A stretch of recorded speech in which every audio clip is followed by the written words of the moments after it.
Hi guys, welcome to Communication Abroad. I am Cameron Foster. I am a business marketing major with a planned double minor in communications and international business. I studied in Paris, France, summer 2019 for about a month and a week, I believe. And then I studied fall 2019 in Edinburgh, Scotland for about 4.5 months.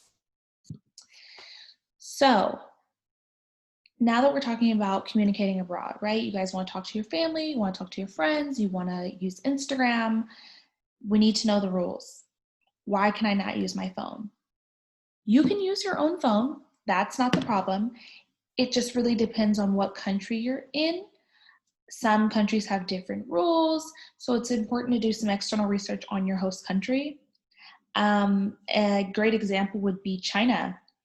They do not allow any apps that are connected or owned by Facebook. So that can include WhatsApp, that can include Facebook Messenger, Facebook, Instagram, and I believe they also don't allow Twitter. They have their own variation and version of these selected apps. So it's important to do research on your host country before you go.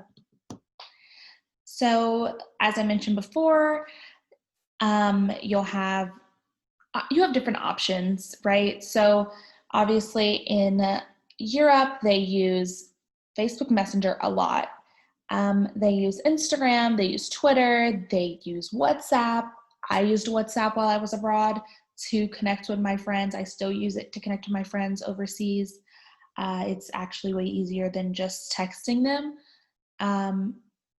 This app, actually right here, is WeChat. So this is what they use in China, which is, it's like WhatsApp, but it's China's own version. They use that, and that you have to use that. That there is no other way. They also don't allow like Cash App, Venmo, PayPal. They have their own version in China of their third-party, bank-to-bank currency situation. So you have to really do your research and just know the rules. It's very important. An option that I chose when I went to France was I just called my T-Mobile, my phone carrier, and had them put a international plan on my phone plan, and I was able to still talk to my parents and talk to my friends and everything, as long as I was on Wi-Fi. Now, the minute I'm not on Wi-Fi, whether I'm calling or FaceTiming, I do have to pay for it. So that is important to be, you really need to be careful of that. Another option, I had a couple of friends buy another phone while they were there.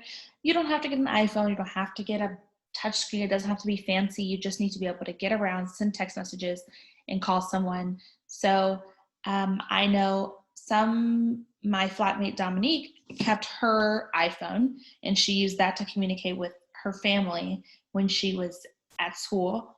But then she also had a flip phone that she would use to call me or our flatmates or anyone else, just so that we knew where she was and send us a message.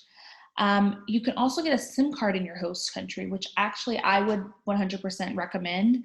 I didn't do that at first while I was in Scotland, and it was too much. It was too hard. And we were paying all this extra money when I could have just gotten a SIM card and FaceTime my family. I didn't really understand how that worked before. So I would recommend getting a SIM card. My other flatmate, he got a SIM card and he thought it was just an amazing idea. So, and they're pretty easy to take out. If you have an iPhone, it's a little button on the side, and you just put something in there, pop it out, take the SIM card out, and switch it. It's very easy. So yeah, these are your options for communication abroad. There are so many different apps. I would honestly just say do your research, because different countries have different rules and regulations, and they take it very serious. Europe is a little bit more lax. They just want you to use whatever you have. WhatsApp, they use Facebook Messenger a lot. That was something I realized while I was there. So these apps are they're pretty keen on these apps while you're there. But if you're going to a place like Asia, specifically China, WeChat is going to be your best friend. And it's the same as WhatsApp. It works just the same. It's a great app. I've used it. So yeah, I hope that was helpful for you guys. Thanks for watching. Follow PV Goes Global on Instagram. Bye.